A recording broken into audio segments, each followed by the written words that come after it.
Hey guys, today I'll show you how you can send a Word document from your laptop to WhatsApp. So let's get started. First, open WhatsApp Web on your browser and make sure you are logged into your account.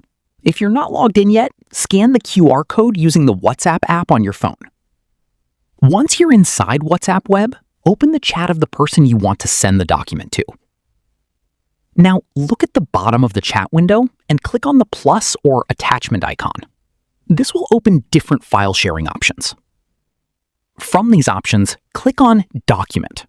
This is important because it allows you to send files like Word documents directly without changing their format.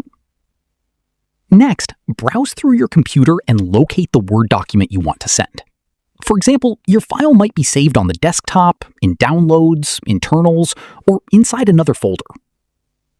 Once you find the document, click on it and then press Open. WhatsApp Web will now begin uploading the file. After the upload is ready, you'll see a preview of the document inside the chat. Now, simply click the Send button. Your Word document will now be delivered through WhatsApp, and the other person will be able to download and open it directly from the chat. This is one of the easiest ways to transfer documents from your laptop without needing email or extra apps.